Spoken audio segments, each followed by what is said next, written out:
Ele falou tudo. Ele falou tudo. Ele falou o que ele ia fazer, que ele ia jogar água daqui, jogar água de lá, por que ele ia fazer isso também. Ele falou tudo isso para Noé. E sabe por que ele falou isso para Noé? Porque ele não deixa em segredo aquilo que ele vai fazer. Ele anuncia tudo. E a gente pode ver isso em Gênesis, capítulo 6, versículo 13,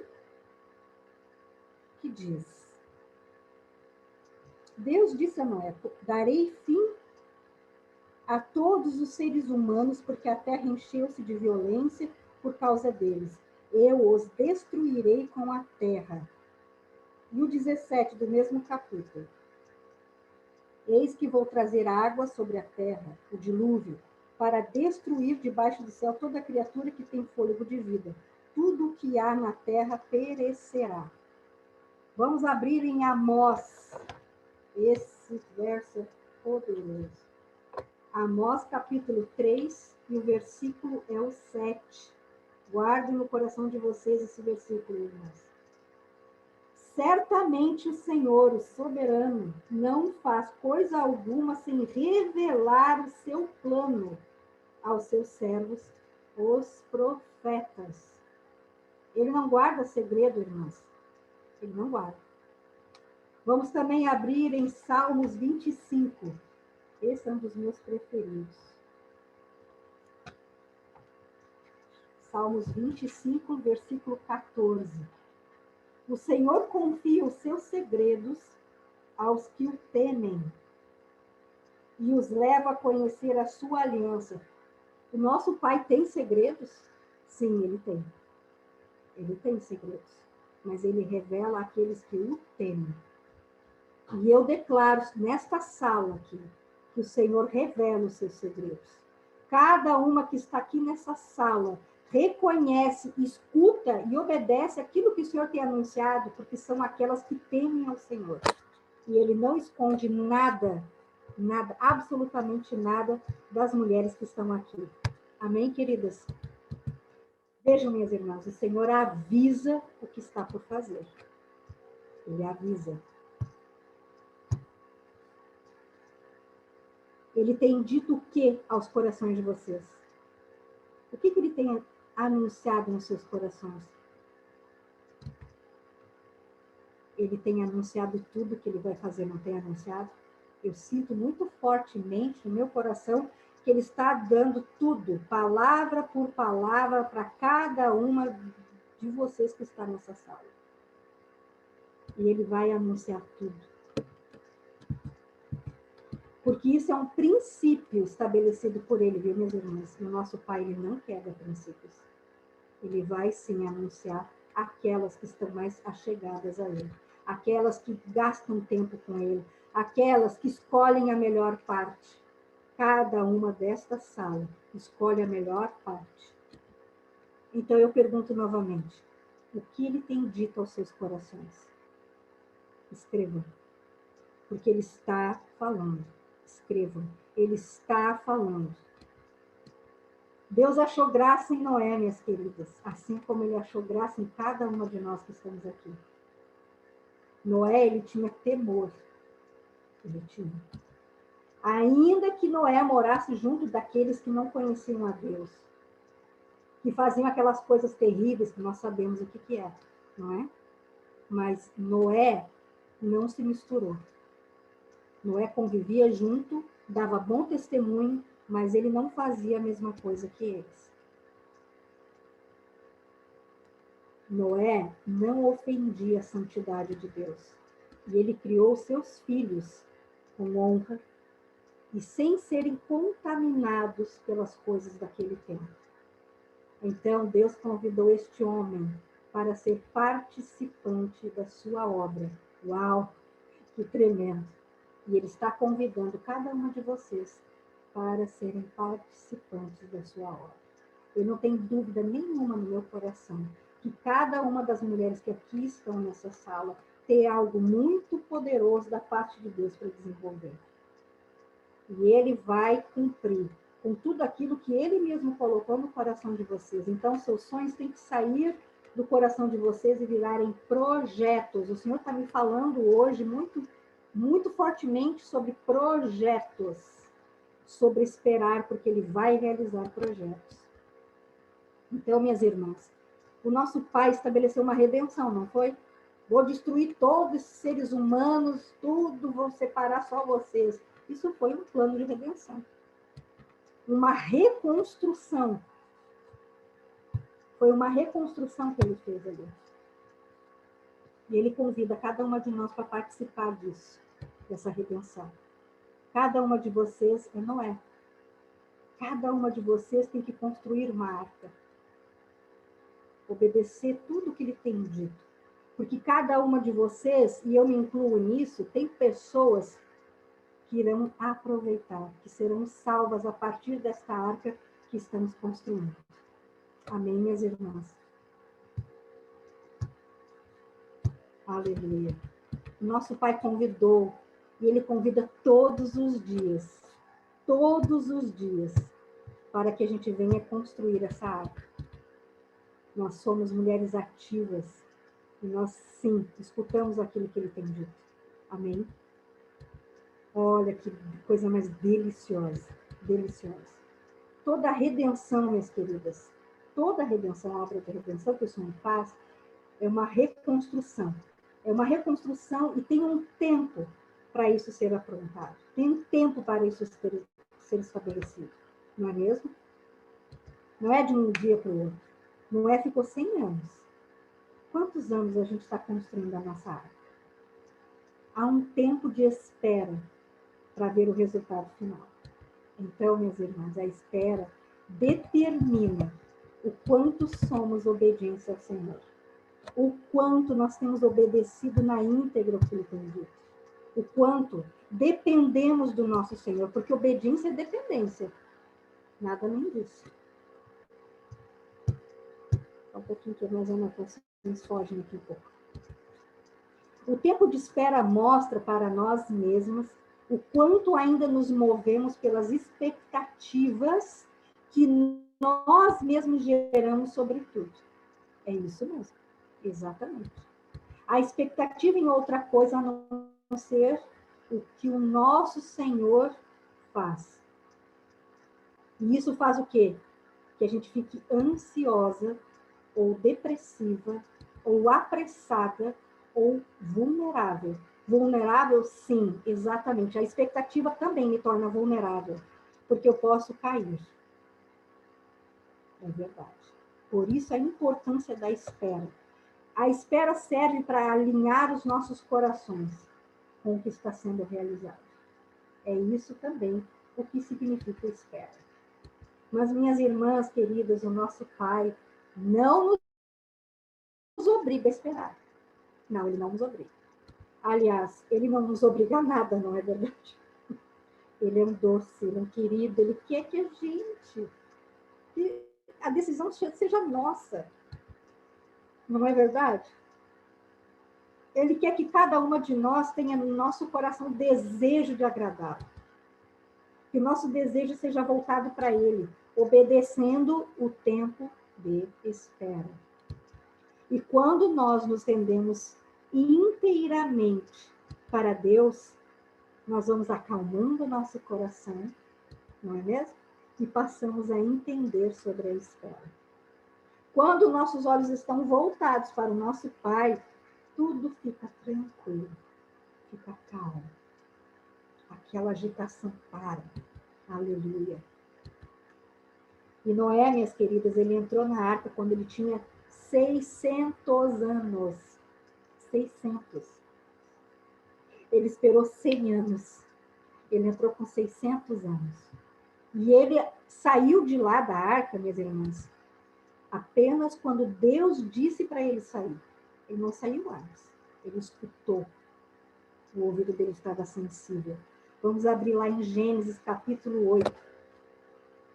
Capítulo 8, versículo... Deixa eu achar. Versículo 15. Então Deus disse a Noé: saia da arca, você e sua mulher, seus filhos e as mulheres deles. Ou seja, ele esperou o Senhor anunciar a autorização para ele sair da água. Já havia parado de chover, minhas irmãs. A superfície já estava seca da terra. Estava tudo ok, mas ele esperou. No entanto, a obediência de Noé o fez esperar. A obediência o fez esperar. Quando eu vou fazer uma pergunta, não precisam me responder. Mas quando a gente ora por alguma coisa, aquela coisa se apresenta para nós, a gente já não vai imediatamente pegar? Mas será que não é para esperar um pouquinho? Será que não é para aguardar o já do Senhor? Hoje eu vejo que ele alinha os nossos corações, meus irmãos. Vamos abrir lá em Hebreus, capítulo 11. Hebreus, capítulo 11, versículo 7. Pela fé, Noé, quando avisado a respeito de coisas que ainda não se viam, movido por santo temor, construiu uma arca para salvar sua família. Por meio da fé, ele condenou o mundo e tornou-se herdeiro da justiça que é segundo a fé. Gente, não é para qualquer um isso não. Não é para qualquer um, é para aquele que tem uma vida grudada no Senhor, dentro do Senhor, que está sensível ao que ele está dizendo. Uau, não é mesmo? Eu falo uau, porque isso é poderoso. Eu estava meditando nisso, disse, gente, como é que eu ia fazer isso? Será que eu ia fazer? Não sei. Mas Noé fez. E Noé nos ensina sobre esperar, sobre entender o tempo certo para cada coisa. Ele ensina sobre isso. E falando em esperar o tempo certo, entendimento sobre as movimentações de Deus, vamos falar sobre José. José também foi outro, que teve o tempo de espera. Veja só, ele havia recebido do Senhor a revelação sobre a sua identidade e sobre o seu ofício de governador, não foi? Através de sonho? Ele recebeu, né? Lá junto dos irmãos, ele contou os sonhos, ninguém gostou. Isso está lá em Gênesis 37. Todo mundo achou terrível aquilo, onde é que já se viu um menino falar que ia governar sobre o pai, sobre todo mundo. Mas foi o Senhor que liberou isso para ele. No entanto, nós sabemos que José foi vendido como escravo, não é mesmo? Ele foi preso para depois viver o que o pai havia revelado ao seu coração. Minhas irmãs, José levou 13 anos para viver essa promessa. 13. Não foi 3 dias, não foi 3 anos, 3 meses, foram 13 anos. A gente pode ver isso lá em Gênesis 37. Vamos abrir. Gênesis 37.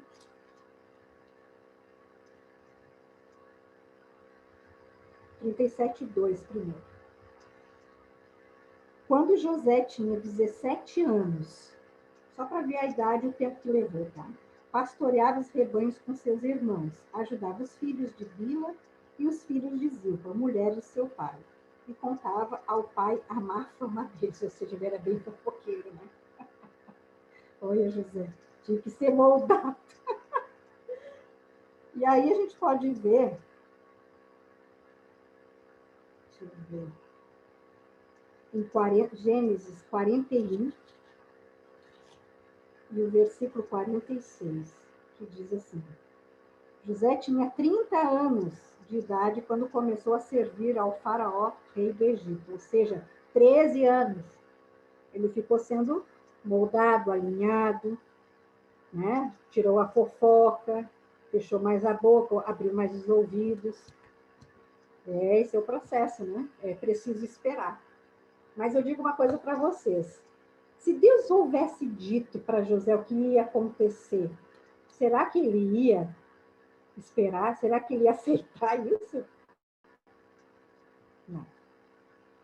Na verdade, o Senhor às vezes nem revela tudo para nós, mas porque se ele revelasse, talvez a gente ia ter medo, ter receio, ia achar forte demais, difícil demais.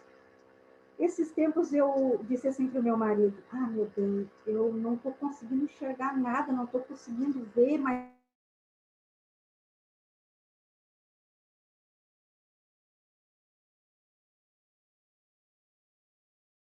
se soubesse tudo o que ia acontecer na guerra, ele não ia para a guerra. Uhum. Então, tem coisas que o Senhor deixa encoberto para nós, para que a gente venha avançar. Não é mesmo? Isso aconteceu com José. Se ele soubesse disso, ele disse, não, eu não quero ser nada disso, eu quero ficar aqui com as ovelhas, eu quero fazer fofoca para o meu pai mesmo, deixa o governador para outra pessoa lá, eu não quero fazer isso aí não. Ele ia fazer isso, meus irmãos, porque quem quer ser vendido como escravo? Quem quer ser preso? Ninguém. A gente quer boa vida, não é? Eu quero boa vida. Ainda que a gente entenda que a gente vai passar por algumas tribulações, né? Mas nós conseguimos ver, através da vida de José, que ele viveu um processo. E ele viveu esse processo, minhas irmãs, com muita sobriedade. Ele era sóbrio. Ele era muito sóbrio, vigilante, completamente apaixonado por Deus. José era louco por Jesus. Ele nem sabia de Jesus, mas ele já era louco por ele. Ele não se corrompeu em nenhum momento. Ele não fez nada que ofendesse a santidade de Deus, não é mesmo? Ele cumpriu os princípios de Deus. Foi íntegro, ele foi leal, e ainda que longe da sua parentela, longe de todos aqueles que ele amava, ele viveu dignamente. Isso nos ensina também. Porque nem sempre nós vamos estar plantados num lugar de amor, não é? Às vezes a gente pode ser plantado num lugar de hostilidade, ou num lugar de muito pecado, enfim. Mas a gente tem que decidir sempre por cumprir princípios. Então, Noé e José nos ensinam que o tempo de espera está relacionado com obediência. Esperar é obedecer. Aquela primeira coisinha que nós falamos no início da ministração. E será que temos esperado no Senhor? Nesse tempo de pandemia, minhas irmãs, onde estamos nos adaptando a inúmeras situações. Situações novas, novíssimas, super novas, testemunhando mortes, enfermidades, divórcios, violência doméstica, enfim, inúmeros dissabores, não é mesmo? Coisas do arco da velha, a gente tem visto. A gente tem visto de tudo. E como a gente tem agido em relação a isso? Como é que nós temos vivido esses tempos? A gente tem esperado no Senhor? Quantas coisas que nós temos orado e não temos visto o resultado? Mas nós estamos esperando no Senhor? Ou nós já proclamamos uma sentença improcedente das ações, das orações que a gente tem falado ao Senhor? Que não vamos obter o que estamos pedindo, que o nosso casamento não irá melhorar, que as nossas finanças não vão melhorar, que os nossos maridos, isso, aquilo outro, sei lá, que os nossos filhos não vão largar o videogame, que aqueles que têm, aquilo que a gente tem orado para irmãos se converterem, não vão se converter, não, nada muda. E que a realidade não é transformada. Será que a gente está fazendo isso? Porque, veja bem, por que eu coloquei essa questão assim? Porque num tempo de pandemia, onde tudo é diferente, a nossa mente também fica diferente. E nós temos que alinhar a nossa mente novamente ao Senhor. Firmar no Senhor. Assim como de Salmo 51, não me lembro de cabeça o versículo que diz assim: crie em mim um coração puro, renove em mim um espírito inabalável. É momento de termos espírito inabalável, minhas irmãs. Porque o vento está vindo e a gente tem que permanecer parada. É isso que a pandemia trouxe, é um vento, um furacão, uma loucura. E a gente tem que permanecer inalterado. E nós estamos obedecendo no sentido de esperar no Senhor, orar e aguardar, bater. Veja o nosso pai Abraão. Nosso pai Abraão. Nosso pai querido Abraão recebeu uma palavra do Senhor. Oi, mãe. Ele recebeu uma palavra de Abraão e disse assim, ó, olha, veja só, Abraão, sai da tua terra, da tua parentela e vai para a terra onde eu vou te mandar. Gente, ele foi. Vocês pensaram sobre isso? Ele foi.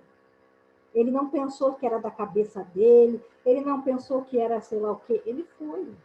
Imagine essa situação, meus irmãos. Ele saiu do meio da parentela, só levou o sobrinho e foi. Largou emprego, largou a casa, largou os amigos, largou tudo. Ele foi. E Deus não disse nada além disso para ele, só disse assim, sai do meio da tua terra e da tua parentela. E ele foi. Eu pergunto para vocês aqui, quem faria algo disso, desse tipo? Vamos ser honestos conosco. Quem largaria sua casa, seus empregos, seus familiares? Quem deixaria tudo para trás? Quem? E se Deus falasse isso para nós hoje, no meio da pandemia, da loucura? Ó, Fabiana, pega tuas coisas e sai daqui. Mas olha só, não leva nada além que não caiba de uma mala. Será que nós iríamos? Minhas irmãs, mas Abraão foi. Ele largou tudo. Ele não pensou como iria sustentar sua família. Ele confiou em Deus. E isso foi acreditado justiça para ele.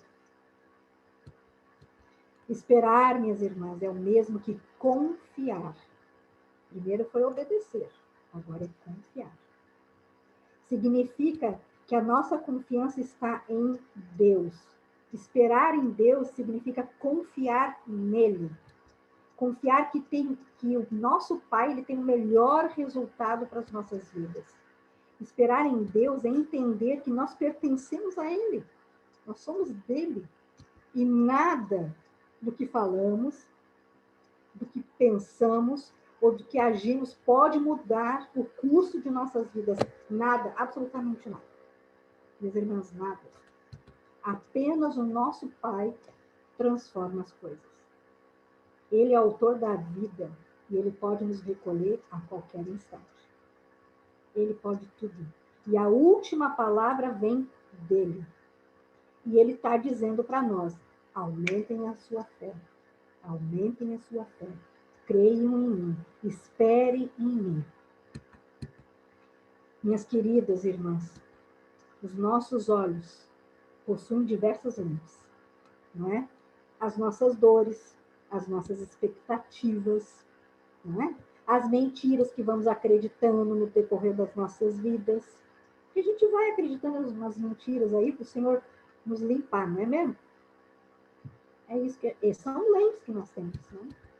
E essas coisas, essas lentes, o Senhor quer retirar de nós, viu? E Ele está retirando nesse tempo de pandemia, viu? Está extraindo umas lentes equivocadas aí. Para colocar, sabe o que, minhas irmãs? A sua palavra, a sua verdade, que são Cristo. Cristo é a palavra, Cristo é a verdade, Cristo é a vida, Cristo é o verbo, Cristo é a água, Cristo é tudo. Mas quanto nós estamos encharcados de outras coisas que não seja Cristo? E vejam, minhas queridas, que a estratégia que o nosso Pai usa para sermos livres dessas lentes erradas é a espera. É esperar. A espera faz essas maravilhas, minhas irmãs. Faz sim. O tempo do nosso Pai é exato, perfeito, preciso.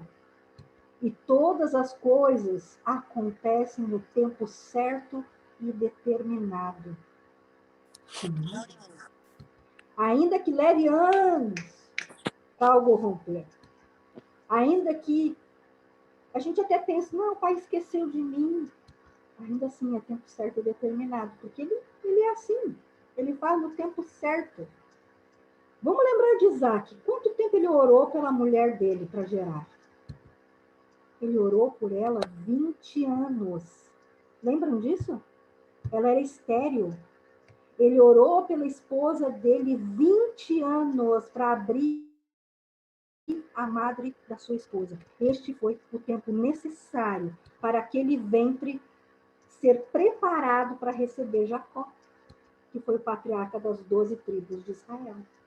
Veja, minhas irmãs, e pela fé eu digo agora, se há algo infértil na vida de vocês, não vai perdurar para sempre essa infertilidade, porque o Senhor está preparando para que venha frutificar de forma correta, precisa, perfeita, direto ao alvo. Então, neste momento, eu libero sobre a vida de vocês fertilidade. Eu declaro que vocês são férteis. Eu declaro que aquilo que vocês colocarem a mão de vocês vai multiplicar, vai prosperar, em nome do nosso Senhor Jesus. Minhas irmãs, mas a gente já escutou, né? Várias vezes, ai, Deus está com pressa. Ai, Deus está com pressa. Deus está com pressa. Não, ele não está com pressa, não, queridos. Deus não está com pressa, porque pressa quer dizer que ele está atrasado. O nosso Deus nunca atrasa. Ele está sempre no tempo certo. É a gente que se atrasa às vezes, viu? Mas Deus não está com pressa. Ele está no tempo certo, preparado, oportuno. Nosso Pai nunca está errado. Nós que estamos. Tudo acontece segundo o tempo exato para acontecer. Eu reforço isso nos corações de vocês. Nada está adiantado, nada está atrasado. Está no tempo certo. E a espera fala de nós para nós mesmas. Mostra onde está alicerçada a nossa confiança. Se nós estamos confiando nas Escrituras, ou nós estamos confiando no vento, nas estações, no salário, no que diz as notícias, no que diz os diagnósticos, nos que as pessoas falam. É isso que a gente tem crido?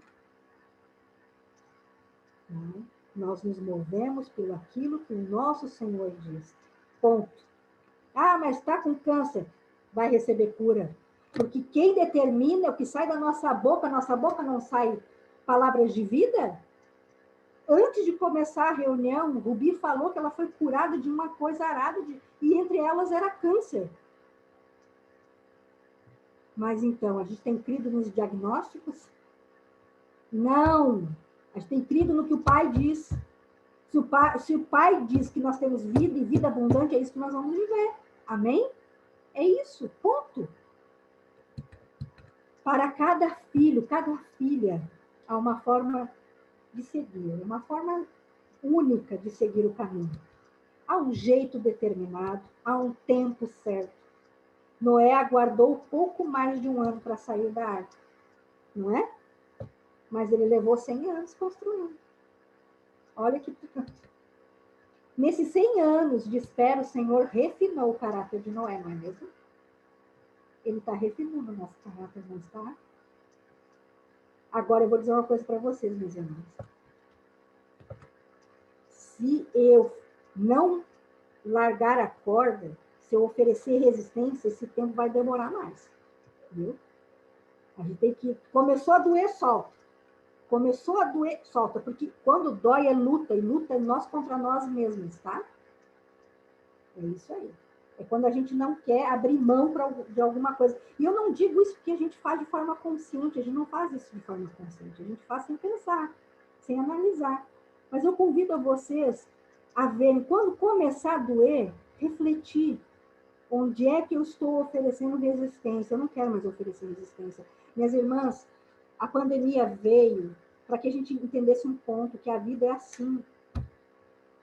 Que nós temos que estar alinhada com o nosso Pai. Nós estamos sarando essa terra, minhas irmãs. Somos nós que estamos segurando isso tudo. Somos nós aqui que estamos segurando tudo.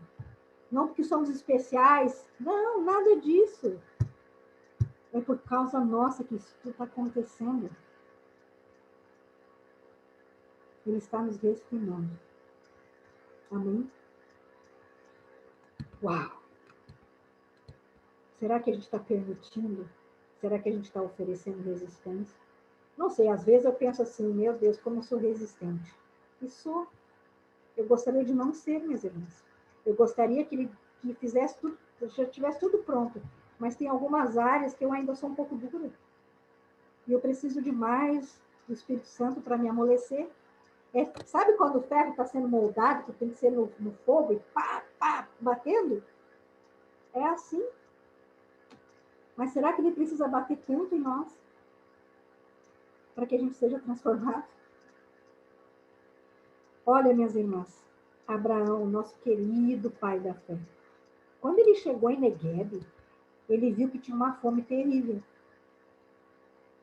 Mas eu penso, assim, cá com meus botões, que ele não analisou direito o que o pai disse, né? Que o pai disse que ele era uma bênção. Mas ele chega naquele lugar e se depara com uma fome. Então, o que ele faz? Vai para o Egito. Mas não foi isso que o Senhor disse, não foi? O Senhor disse assim, vai para Canaã. Ele não disse assim, desce lá no Egito que tem umas iguarias boas para ti. Ele foi sem consultar a Deus. E a gente entende tudo o que aconteceu no Egito, não é mesmo? Ele disse, olha só, Sara, tu disse que tu é minha irmã, porque tu é muito linda. O que acontece? Faraó vai lá e se aproveita de... A gente entende toda essa história, né? Então, o que a gente aprende com a desobediência de Abraão? Que tem consequência, que interfere na nossa intimidade. A obediência interfere na nossa intimidade com Deus. Porque não interferiu na intimidade de Abraão? Sara não foi para o leito do Faraó? Então, preste atenção, minhas irmãs. A intimidade, ela interfere na nossa intimidade. A desobediência interfere na nossa intimidade. Isso é muito sério e muito grave. Ô, Abraão, eu creio que ele se confundiu. Eu creio que ele pensou que a terra era uma bênção. Mas não, ele é a bênção. Assim como cada uma de nós somos a bênção. Onde o Senhor nos plantar, será abençoado, porque nós somos a bênção. Nós que frutificamos, somos nós que damos vida ao local que nós estamos, porque tudo está morto. Minhas irmãs e meu irmão, tudo está morto. Tudo. Nós viemos e trazemos vida. Mas não porque nós somos santos, não, porque nós somos santificados. Nós somos justificados. Sobre cada uma de nós ao sangue do Cordeiro. Amém? E é isso. Abraão não esperou. Não, eu vou lá para o Egito mesmo, porque lá tem comida, tem coisa boa. Aqui é tudo árduo, não tem nada aqui. Ele não confiou em Deus, viu, minhas irmãs? Ele não confiou. Ele desobedeceu. E houve uma consequência. E a gente entende essa consequência. Então, para cada desobediência nossa, há uma consequência. Não é porque Deus é ruim, Deus é ótimo, maravilhoso, longânimo, perdoador. Mas a gente tem que entender que as nossas escolhas, elas trazem consequências. E cada uma de nós vai provar essas consequências, boas ou não boas. Da obediência ou não da obediência. E esperar é obedecer. Quando a gente se apressa, alguma coisa sai do trilho. Então, minhas irmãs, quando Abraão viu que deu tudo errado, foi deflagrada a mentira, sabe o que aconteceu? Ele teve que voltar para o princípio. Ele teve que voltar lá onde ele ergueu primeiro o altar. Ou seja, quando nós desobedecemos, quando nós não esperamos em Deus, a gente volta para o começo. A gente volta para o começo. Porque o Senhor ele não remenda nada. Ele faz tudo novo. Isso é princípio do Senhor. Corrigir a rota, minhas irmãs, é voltar para o começo. É voltar a tomar leite, tudo isso. Tudo isso. E fora que é como se fosse uma declaração de que eu não confio em Deus, né? Todas as vezes que nós não esperamos, vamos gravar isso. O Senhor vai ter que corrigir a nossa rota. Nós vamos ter que recomeçar do princípio. Amém? A espera, minhas irmãs, serve para nos tratar. Já vimos ali que trata o nosso caráter, né? Nos ensina e nos mostra a grandiosidade do nosso Pai. Sim, nos mostra a grandiosidade dele. Ele diz que devemos aproveitar a vista. Minhas irmãs, eu vou dizer algo ao coração de vocês hoje. Estamos no processo? Sim. Estamos esperando? Sim. Aproveitem a vista. Olhem. Mas não, a gente não pode olhar para o outro, tá? Ah, mas a fulana lá já conseguiu tudo, etc. Isso não é parâmetro, não, tá? Isso não significa que ela jejua mais, que ela lê mais as escrituras, nada disso. Não significa isso. Nós temos que olhar para nós. Aproveitar a vista é olhar a maravilhosa coisa que ele está fazendo em cada uma de nós. Está nos transformando nas pessoas que já somos na eternidade. Amém? Olha que coisa mais linda. Quando eu olho para mim mesma, eu vejo que aquela Fabiana que existia algum tempo atrás, glória a Deus, não existe mais. Terrível, uma pessoa egoísta, que se vitimava sobre tudo. Tem muita coisa para fazer em mim, eu sei. Mas quando eu já olho para mim, eu já vejo que há diferença. Isso é aproveitar a vista. Isso é aproveitar a vista. É olhar a grandiosa obra que ele está fazendo. Isso é espetacular. Então, eu convido cada uma de vocês a olhar para o alvo certo, olhar para a obra certa. E quando nós entendemos sobre isso, sobre essa espera, nós vamos ter que voltar para o início? Não, né? Porque a gente está obedecendo, a gente está esperando, a gente está aproveitando a vista, está olhando para o alvo certo, não é mesmo? Mas eu quero falar também algo precioso, e eu estou quase encerrando, sobre Paulo. Não tem como falar sobre espera sem falar sobre Paulo. Minhas irmãs, Paulo é Paulo, né? Mas Paulo, antes de ser um apóstolo, ele era Saulo. Todas nós aqui mudamos de nome, não mudamos? Se nós tínhamos uma vida sem Cristo, provavelmente ele mudou nosso nome, aleluia, por isso, né? Ele tinha um vasto conhecimento da lei. Sim, ele tinha. Ele era erudito. Ele tinha sido discípulo de Gamaliel. Gamaliel era reconhecido como o top da época. Ele era fariseu, respeitado por todos, super inteligente. Falava diversos idiomas. Era o cara. Mas ele teve que voltar do início. Ele teve que voltar lá para tomar o leitinho espiritual. Para prosseguir como apóstolo, tem que rasgar tudo que aprendeu até então. Não só como apóstolo, meus irmãos, mas um caminho com Cristo. Tem que rasgar tudo aquele conhecimento que tinha, porque não serve de nada. O conhecimento humano não serve para nada, meus irmãos. Nada. Só aponta que nós éramos cegos. Até então. Saulo, ele teve que entender que, de fato, ele era cego. Ele era cego. Para que as escamas dos seus olhos, que é as escamas da mentira, caíssem.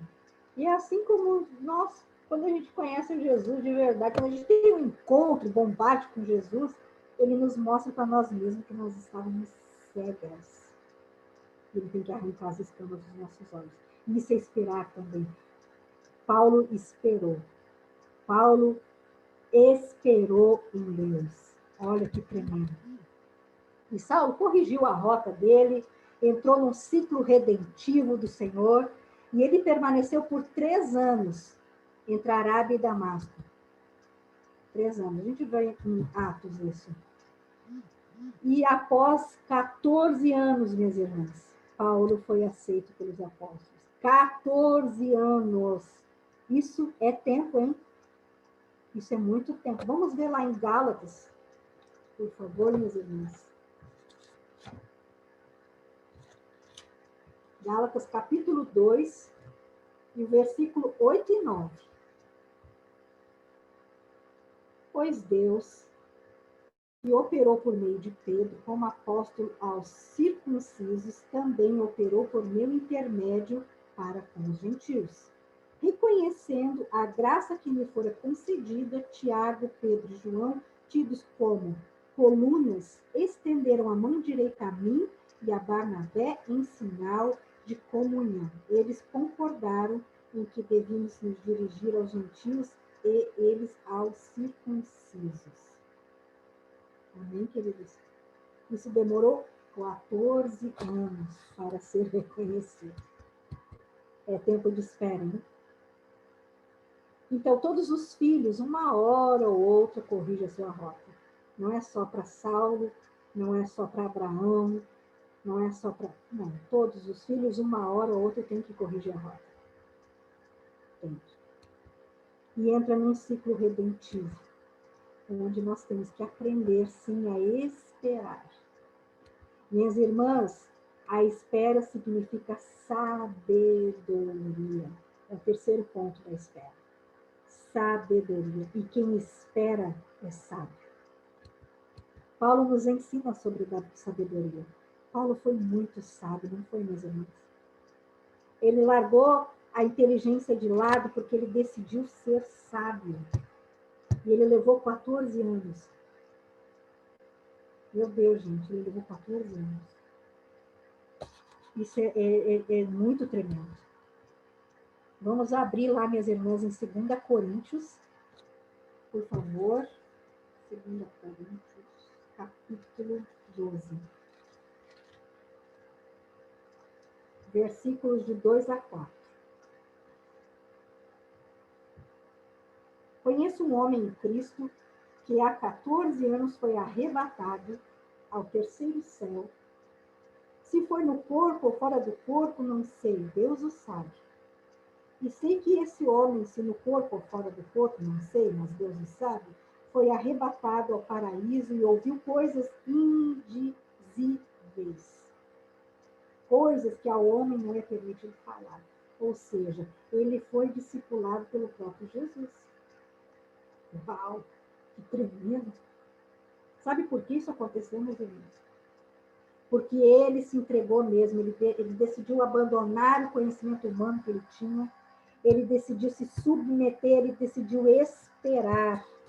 Ele realmente esperou o período necessário, ele se submeteu. E nós, meus irmãos, temos sido sábias, nós temos esperado no Senhor o tempo certo. Paulo recebeu um batismo de temor. Quando ele teve aquele encontro com o Senhor, que ele caiu, e era uma claridade, aquele ali recebeu um batismo de temor. Recebeu um amor que nem ele havia entendido nunca na vida dele. E ele percebeu, minhas irmãs, que o curso da vida dele estava completamente ao contrário. Ali ele viu que estava tudo errado. Imagina que coisa terrível, meus irmãos, a gente se deparar um momento da nossa vida e ver que está tudo errado. Que só pela misericórdia do Senhor nós estamos vivos ainda. Isso aconteceu com Saulo. E sabemos que ele teve realmente um batismo de temor ali. E por isso que nós vimos a sua sabedoria, porque o princípio da sabedoria, meus irmãos, o princípio da sabedoria é o temor ao Senhor. Isso está lá em Provérbios, capítulo 9, versículo 10, eu não vou nem abrir. E também está em Salmos 110, versículo 10. E nós, meus irmãos, a gente recebeu esse batismo? Será que nós temos um batismo de temor? Eu oro todos os dias, Senhor, me encharca do teu temor. Porque não tem outra forma de caminhar com Jesus sem ter temor. E não é medo, temor é respeito, é amor, é honra. É fazer as coisas que agradam ao nosso Senhor, porque eu quero demais, desesperadamente agradar ao meu Senhor. E não porque pode me acontecer isso ou aquilo, não. Que tudo está feito. Jesus disse na cruz, tetelestai, ou seja, está consumado, tudo está pronto. É por isso que eu quero desesperadamente temor, que eu quero amar todos os dias o meu Senhor. O temor me aproxima dele, me traz honra. Eu quero honrá-lo. E nós temos o batismo. Como é que nós temos nos comportado sobre a espera, sobre os planos, os projetos, as orações, enfim, aquela promessa que ele fez para vocês? Como a gente tem se comportado? E encerrando a mensagem, meus irmãos, a espera serve para nos ensinar sobre obediência, confiança e agora, por último, sabedoria. Amém, meus irmãos. Era essa palavra que o Senhor colocou no meu coração Ministrou muito a minha vida. Espero que também tenha ministrado as suas vidas. Com muito amor e muito temor, eu entreguei essa palavra para vocês. Obrigada, Fabi. Que linda! Linda essa palavra. Você me fez voltar para trás e relembrar algumas coisas. Como essa palavra está falando hoje comigo, em algumas coisas que eu estou assim, tão querendo ser tão apressada. E Deus pega e fala, ei, espera. E me lembrou de algo, Fabi. Porque, assim, a palavra de Deus diz assim, o amor é paciente, tudo sofre, tudo crê, tudo suporta e tudo espera. Olha que coisa linda. Tudo espera, né?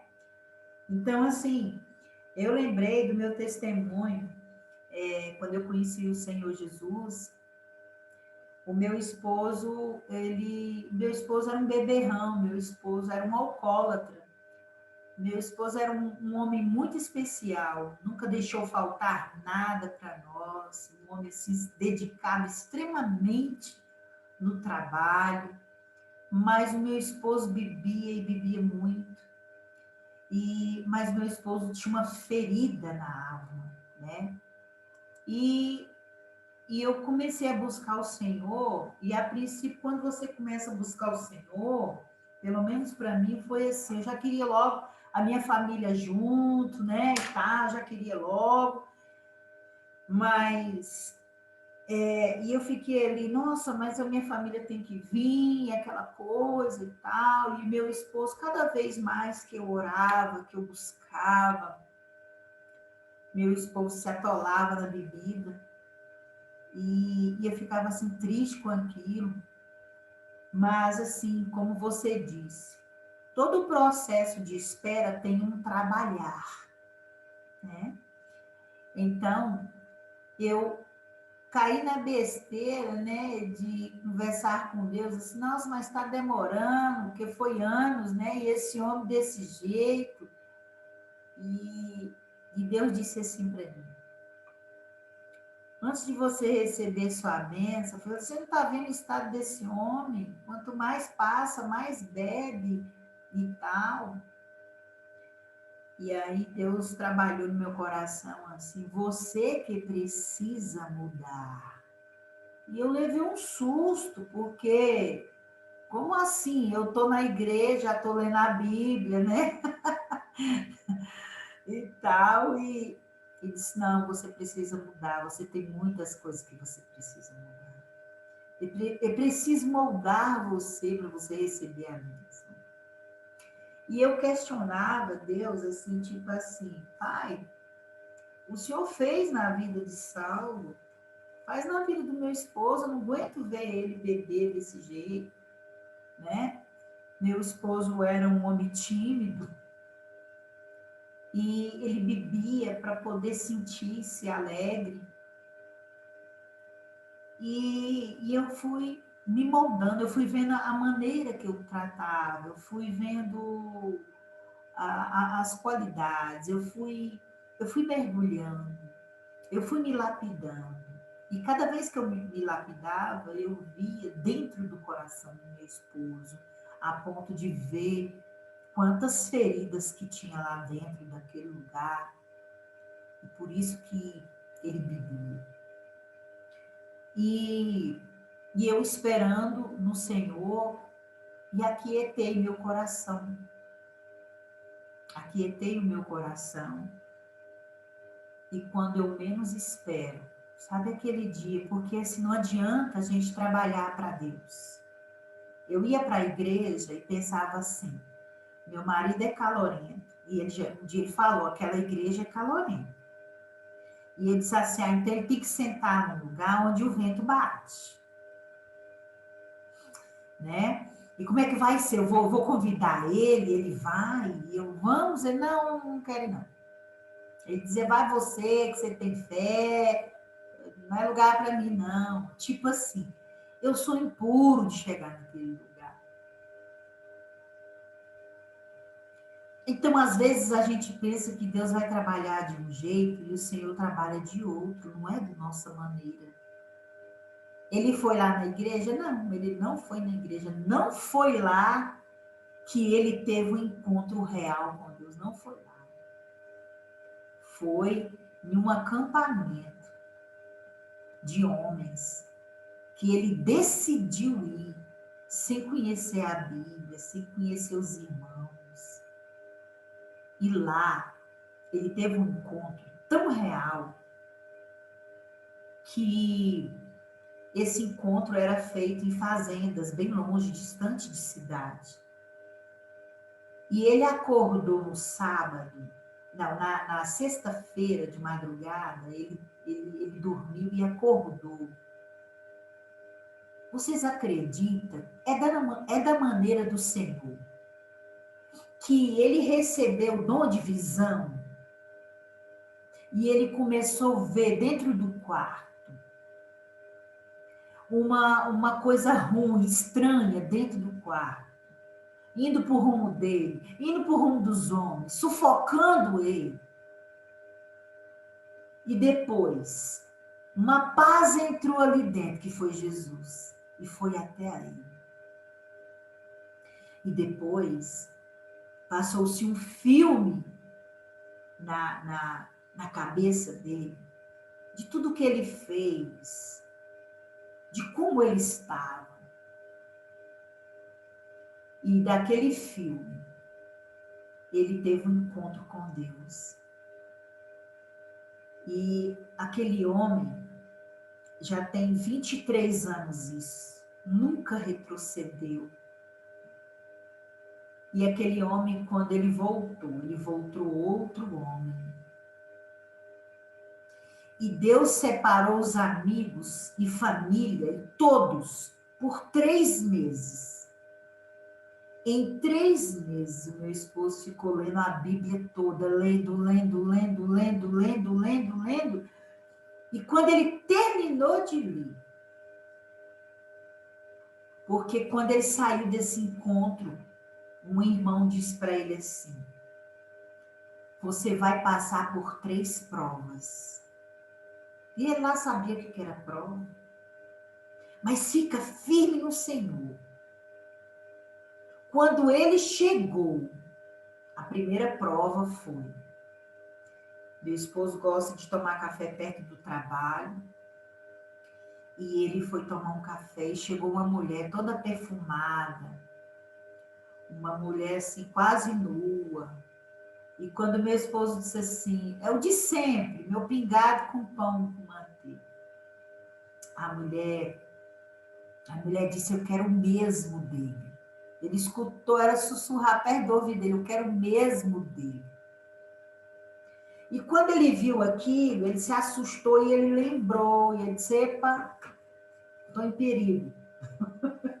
Saiu daquele lugar e entrou no carro. A mulher foi lá no carro e bateu na porta. E disse: você está indo para um local? Ele disse: eu estou a trabalhar. Ele disse: eu quero uma carona. Ele falou: não posso dar carona. Fechou o vidro e foi-se embora. Primeira prova. A segunda prova, ele foi andar de bicicleta com a minha filha. Minha filha deveria ter uns 3, 4 anos. E ela perdeu o controle, caiu, bateu a cabeça, desmaiou. Levaram para o hospital. A minha filha teve traumatismo craniano. Minha filha ficou toda desfolada. E quando eu estava indo para o hospital, eu pedi uma palavra para dar para ele, como ele tinha uma semana de convertido. E a palavra veio assim: se cair, não ficará prostrado, porque o Senhor segura pela mão. E eu dei essa palavra para ele e voltou o ano. Então, assim, e aí teve outra prova de uma usurpadora, né? Uma profeta de Baal, que cercou meu esposo com profecia falsa. Mas ele soube sair dessa. Então, meu esposo, ele foi ressuscitado. Foi tirado a bebida, a timidez, sabe? As tristezas.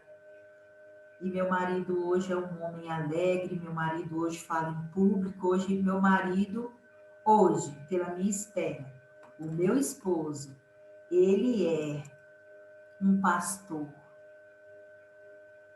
À espera de ganhar um pastor. Meu esposo hoje é um pastor muito abençoado, um homem de Deus, cheio do Espírito Santo, a qual o Senhor revela muito. Então, assim, esperar, né? Esperar é como a Fabi disse, né? Tem que haver obediência, né? Então, assim, eu louvo a Deus por eu saber esperar o tempo dele, a maneira dele, a forma dele, né? Não adianta ter pressa, porque tudo é no tempo de Deus, da maneira do Senhor, né? Então, eu agradeço por essa palavra tão linda e maravilhosa. Amém?